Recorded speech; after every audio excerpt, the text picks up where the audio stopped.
这是18款的吉利博越啊，不开机的问题。现在我已经拆开来了。这台机器我初步的看了一下，它是一台二手机。这台机器之前那位兄弟拿到别的地方维修过。我们来看一下，那位兄弟也是动过电源板，他把这3大件已经换过了哈。这个是电源管理芯片，然后2个模式管，然后这里还敲了一个电阻哈，这里，然后这里面的话是有维修过。我目前的话已经把这个3.8、5.3这2路电压修起来了哈。刚开始的话，它这里一路的话是没有5伏电压啊，所以说开不了机。但是我修复之后还是不能开机哈。然后我就拆开核心板，我们看一下这个核心板哈。这个核心板的电源管理芯片，好，已经烧爆掉了啊，这里烧爆掉了。这种电源管理芯片烧爆掉，很有可能会把这个主芯片烧坏，或者 DDR 烧坏，都有很有可能哈。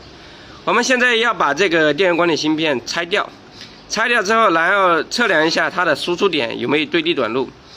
如果有对地短路的话，那我们这些元件肯定烧掉了哈。我们今天来聊一下它那个电源管理芯片为什么会烧成一个这样的小洞哈。主要是估计那位兄弟啊，在维修这个电源板的时候啊，把这2路电压修高了哈。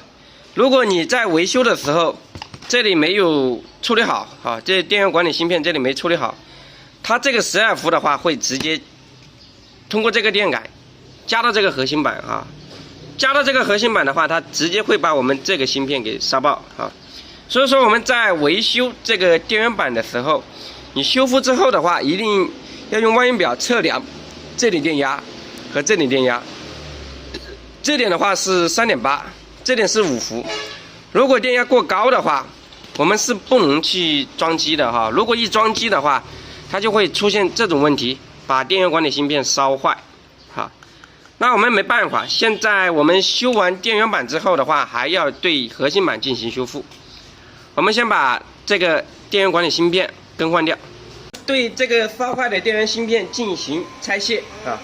风箱温度要调到390度，要不然你这个板子啊，它拆不下来。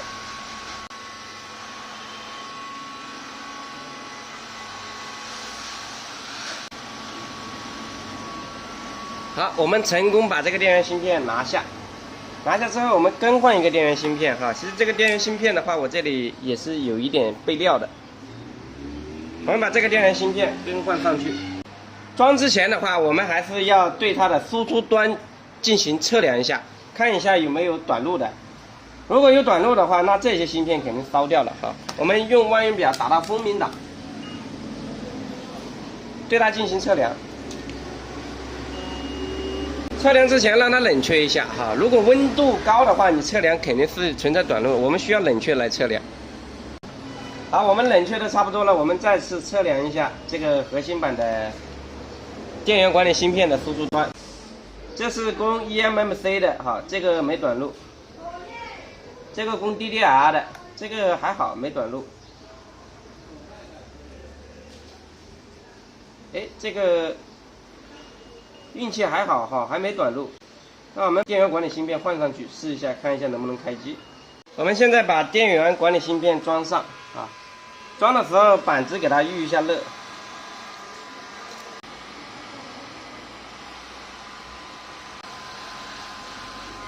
冷却之后的话，我们待会通电试机。我们在维修这个电源板之后的话，维修完之后一定要这样接上电源，打到电压档，然后对它进行电压测量哈。我们测量这个电感的这一端3.8，这个电感的这一端5.3啊，这2个电压如果是这个电压的话，那我们才可以去通电装机哈。如果不是这个电压的话，你一装的话，如果电压高的话，就会把我们这个核心板烧坏掉啊，这个一定要切记。我们现在把电源板、核心板基本上都修复了，现在给它装机通电，看一下能不能正常点亮啊。测试还是不行哈，电流的话目前只能跑到400多，开始的话跑到1安多哈。这个的话那可能还要继续修核心板哈。那这个机器就比较麻烦，越修越大。好，这个机器也是搞了很久，现在终于搞好了哈。我们来看一下修了哪些地方。首先的话是修了它的这个电源板。它这个机器本身的问题就是电源板的问题，因为拿到别的地方去修，然后把电压修高了，修高之后把核心板烧掉了哈。那核心板我们来看一下，我们换了一个电源芯片，然后换了一个主芯片，换了2个 DDR， 换完之后能开机，但是有点卡哈，然后没办法，干脆和用户协商之后，然后给他换了一个核心板。换完核心板才能正常的使用了哈，所以说这样的话维修成本就会比较高。我们像这种机器还是找专业的人修会比较好一点，要不然把小问题修大了，那可能就得不偿失哈。那这台机器我们换完核心板的话，基本功能都可以了哈。现在测试触摸各个方面都可以了。